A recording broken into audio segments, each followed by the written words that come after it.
Uji nyali Hasyim Asyari. Nah, tadi kita sudah buka box yang nomor 3 dipilih oleh Hasyim Asyari adalah box dengan isi tema politik gelitik. Tapi sebelum kita lanjutkan, saya agak terganggu di samping saya ini berisik sekali ada pengepul kardus. Apa yang dilakukan ini ketua umum atau pengepul kardus sih, Mas Gilang? Enggak, saya lagi mencoba untuk mendapatkan passive income. Karena sepertinya di masa depan itu menjadi pengepul kardus adalah ladang yang menjanjikan. Boleh. Boleh saya Menjanjikan apa? Menjanjikan nggak kaya?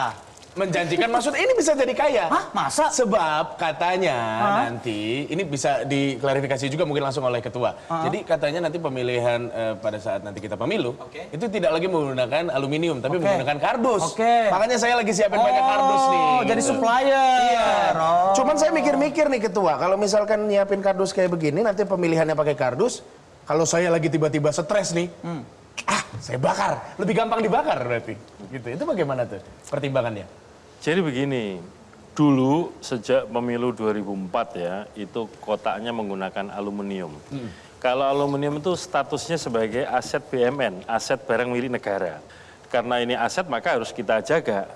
Nah, aluminium ini kan ada nilai ekonominya ya, lebih tinggi daripada yang lain-lain. Sementara anggaran KPU itu tidak selalu setiap tahun ada anggaran untuk gudang. Nah kalau nggak ada gudang bagaimana KPU bisa mengamankan atau menjaga keamanannya aset negara ini. Lalu kemudian di pemilu 2019 kotak ini kemudian disetatuskan untuk dihapuskan. Dihapuskan ternyata dilelang. Dilelang dan kemudian KPU hasilnya setor ke kas negara. Diganti dengan yang bahan karton yang kedap air istilahnya. Nah kenapa ini statusnya menjadi barang habis pakai, bukan lagi aset negara. Kalau habis pakai setelah pemilu, setelah tidak ada sengketa, setelah pejabat yang terpilih dilantik, dan kemudian setelah melalui masa retensi arsip ya ada ketentuan tentang kearsipan, ada sekian waktu harus dipertahankan dulu. Kalau sudah melampaui, maka kemudian dokumen-dokumen ini bisa dimusnahkan, dilelang, dan uangnya disetor ke kas negara. Demikian juga dengan kotak suaranya tadi itu. Dengan demikian KPU tidak terlalu berat untuk menanggung penyimpanan, pengamanan, karena statusnya bukan lagi aset barang milik negara. Kira-kira begitu cara berpikirnya. Jadi soal tanggung jawab keamanan kan kita tanggung bersama-sama. Tanggung bersama. Nah partai main mata gimana? Siap nggak? Partai main mata, karena kami percaya semua bisa diatur. Gitu. Wah, gimana tuh maksudnya? Gimana caranya? Maksudnya apa nih? Ketua, ini pertanyaan. Itu kalau ada partai politik yang nggak lolos, terus kemudian datang lagi ke kantor ketemu ketua, itu takut nggak ketua? Siapa yang takut? Karena KPU ini pada dasarnya lembaga layanan. Undang-undang pemilu menentukan bahwa KPU ini lembaga layanan, terutama melayani dua pihak. Melayani pemilih untuk dapat menggunakan hak pilihnya. Yang kedua adalah melayani peserta pemilu. Nah teman-teman ini boleh dikatakan calon-calon peserta pemilu harus kita layani. Bahkan nanti ketika sudah jadi peserta pemilu pun, ketika datang ke kantor KPU minta dokumen tertentu dan dokumen itu dijadiin bahan untuk menggugat KPU, ya tetap kita layani dengan penuh senyum. Itu nggak ada yang ngancem-ngancem apa ketua? Biasa, kan ada ancaman pakai kekerasan, ada yang pakai makhluk-makhluk halus. Yang paling keras dan yang paling halus, boleh diceritakan? Saya kira nggak perlu saya ceritakan, itu kan pengalaman pribadi. Kalau saya ceritakan nanti orang mau jadi anggota KPU takut.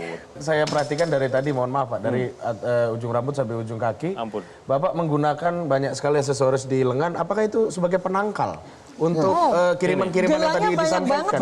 Iya. Itu banyak sekali, Bu. Kalau ini batu ya, katanya yang ini batu. Kalau nggak salah dari Lingga atau Karimun Kepri. Kalau yang ini biji besi dari Cepu, Blora, Jawa Tengah. Kalau ini akar bahar dari Karimun Jawa, Jepara, Jawa Tengah. Ini giok dari Palu, Sulawesi Tengah. Ya karena suka aja, pas berkunjung ke situ, biasanya akar bahar kan hitam, melilit gitu. Ini kok bentuknya kayak tasbih. Iya. Itu aja Mas. Tapi kalau misalkan... Bro, itu sampai sini bro. Ada yang nggak kelihatan. Apa itu? Lebih panjang lagi tasbih. Tangan dong. Itu yang paling penting. Itu kita tahu kok fungsinya. Soalnya godaannya kan tadi kan, yang kasar-kasar ataupun yang makhluk halus. Pak, tapi tetap menjadi pertanyaan, bolehlah dikasih contoh yang paling ekstrim, teror atau ancaman apa sih Pak? Banyak Mbak. Tahun ini aja ya, untuk pemilu ini aja. Ketika pendaftaran partai, ketika ada yang tidak lolos, ya bahasanya awas ini, Apa, awas Pak? itu. Anda kan pulangnya ke sini lewatnya jalur itu, ya lewat apa? WA. Apa sih WA itu. Nggak takut tuh ketua ya? Ya yang namanya kehidupan dan kematian itu hanya milik Allah, Mas. Mau jadi ketua KPU, nggak ketua KPU, kalau saatnya mati ya mati aja, Mas. Oke, baik. Kita akan ke box pilih yang mana, Pak? Kotak ke-6. Kotak ke-6. Play or pass? Mainkan atau lewatkan? Lewat. Pass. Oke, pass. Pilih lagi. Nomor berapa? 9. 9. Kita lihat di balik nomor 9. Truth or dare. ini lebih menegangkan mungkin dibandingkan teror dan juga ancaman. Tapi tenang saja, pasti asyik, Pak. Bapak pilih truth or dare? Tantangan deh. Tantangan. Wah, tepuk tangan dong. Sudah terlihat ya sejak awal suka tantangan. Kalau ngomong-ngomong soal tantangan langsung saja deh, Bonar. Silakan. Karena kan jujur juga tantangan kan. Nah tapi saya dapat informasi, katanya Bapak ini dulu pernah menjadi anggota Paskibraka, Kak. Iya. Paskibraka. Iya, pasukan pengibar bendera pusaka. Bisa nggak Bapak mempraktekkan, ngajarin kita deh? Boleh Oke. dong. Oke. Silakan Pak Hasyim Oke, Asyari berdiri. silakan. Pasukannya Mohon Bonar di siapa depan nih? sini semua. Ketua. Oke. Sama Bang Gilang deh. Oh, Ayo. siap, siap. Ketua umum Berdua partai aja, kan? silakan. Berdua atau bertiga? Bertiga, ada- bertiga. Saya kasih apa-apa dari sebelah. Oh, oke. Siap, gerak. Nah, kalau siap gerak, tangannya itu mengepal seperti mau memerah santan. Nah, Oh, merah santan begini, Pak? Begini, Oh, Pak. saya selama ini gini, Pak. pasti yang lain yang diperas, bukan santan. Santan juga, Pak. Santan juga. Pak. Cuman beda Ini ya. caranya. Saya ulangi lagi ya. Boleh. Siap, gerak. Hup. Gak usah pakai ikutan hep. Lencang kanan, gerak. Nah, lencang kanan itu tangan kanan dilencangkan begini. Kalau gini ini setengah. Oh, kalau gini jadi satu, setengah-setengah. Enggak, kanan, Bos. Ya kan, Sa? Ya Setengah-setengah. ini kan kiri. Oh, iya, iya, iya. Ikutilah apa-apa. Siap. Emang gini kan, Pak, yang diucap? Harus gini nggak sih, Pak? Kalau Paskibraka nggak pakai begitu. Terus? Gak asik berarti, Pak, yang di kanan, Pak. Kalau Ikut arahan, jangan banyak protes. Komando 1, Ya, ya, ya, ya. tegap, gerak. Nah, kalau aba-abanya gerak itu berarti di tempat. Oh, enggak. Kalau geser, nanti dulu. Kalau geser tempat, aba-abanya jalan. Diikuti ya. Iya, siap. Coba. 1 langkah ke depan, jalan. Kejauhan. Mohon maaf. Nah, ini gimana Pak? Ada ukurannya nggak, Pak? Saya memang besar, Pak, langkah saya, Pak. Standar, Mas. Oh, standar aja? Standar. Jangan. Enggak. Gini. Dari tadi saya ngelihat, ini stres nih pesertanya. Kalau gitu Bapak boleh nggak kasih contoh aja langsung? Ini dari tadi salah mulu Oke. pasukannya. Gimana, Pak? Oh, Bapak Gerakan-gerakan yang sendiri? paling... Ya. Oh, kita memperhatikan aja ya. Bapak mungkin boleh agak ke Oke, oke. depan. Mas yang ngasih apa-apa deh. Oh, saya? Oh, iya. Siap. Oke. Saya udah belajar banyak dari tadi. Pak, sorry Pak, Bapak percaya dengan beliau? Ya prinsip hidup itu harus saling mempercayai. Tapi beliau ini Pak, kalau orang balik kanan, balik kiri, dia balik kampung enggak gitu Pak. Ya. Mudik dong. Siap. Oke. Pimpinan, saya Bilali. Siap. Wih, ngeri bos. Bener ya, Pak? Bener. Masya Allah. Kasih dulu. Apa-apa dulu. Yang penting nggak ngambil alih pimpinan KPU aja. Nggak sanggup saya, Pak, kali itu. Oke. Istirahat di tempat, kan? Buat yang benar, badannya nggak gitu. Kan pemimpin. Ya oke. Pemimpin bebas. Tangannya, tuh tangannya benar, begitu. Siap, gerak. Gerak.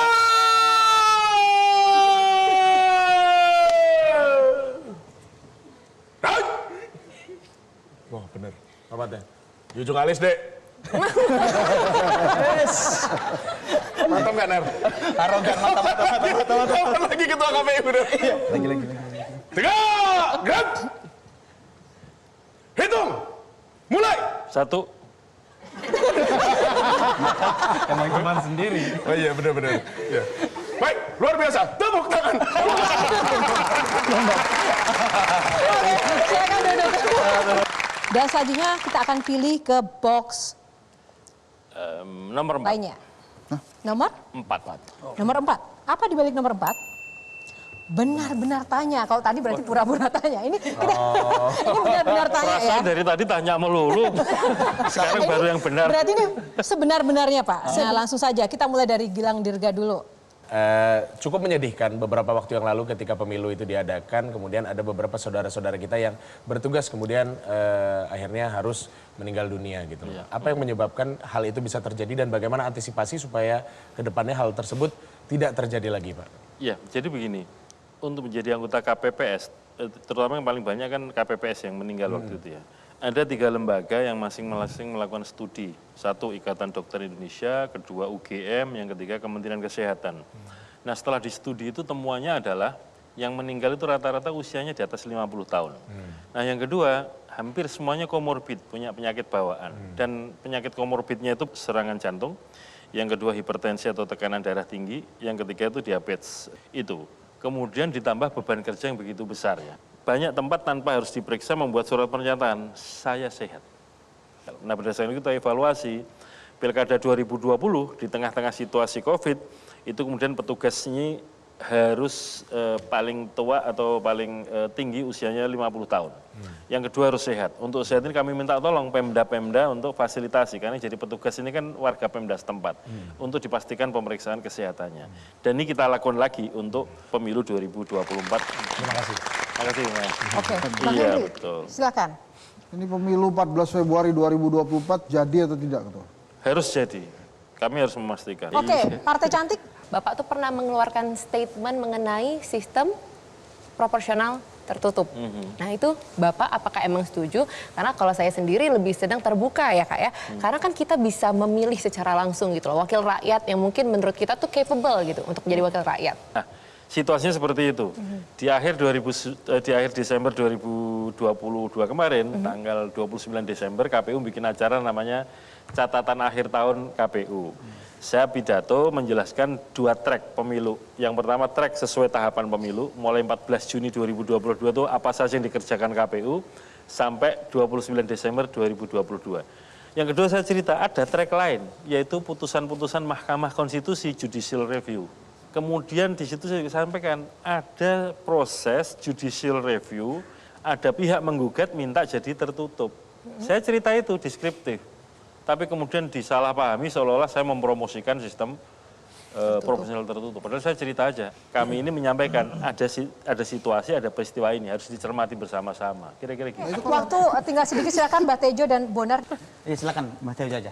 Santri kan, kontrak yang satu-satunya kontrak yang dicatat sama Tuhan adalah hubungan suami istri. Betul kan? Ijab kabul. Kontrak antara rakyat dan pemimpin nggak dicatat sama Tuhan. Kok mau-maunya sampean sekarang jadi mak comblangnya kontrak antara rakyat dan pemimpin? Kalau saya yakin bahwa kontrak antara rakyat dengan yang memilih dan yang dipilih itu dicatat ya. Dan semuanya pasti ada pertanggungjawabannya. Jadi itu bukan hanya kata-kata saya, tapi juga ada dalilnya juga. Persoalannya sekarang tinggal orang yang dipilih ini harus punya kesadaran bahwa dirinya jadi itu karena ada kontrak dengan orang yang memilih. Ini harus dipegangi selama 5 tahunan tadi itu. Oke, nah semakin kesini semakin bikin penasaran dan juga bikin kepo ini ya sosok dari Pak Hasyim Asyari. Sesaat lagi di Q&A karena setiap pertanyaan selalu ada jawaban.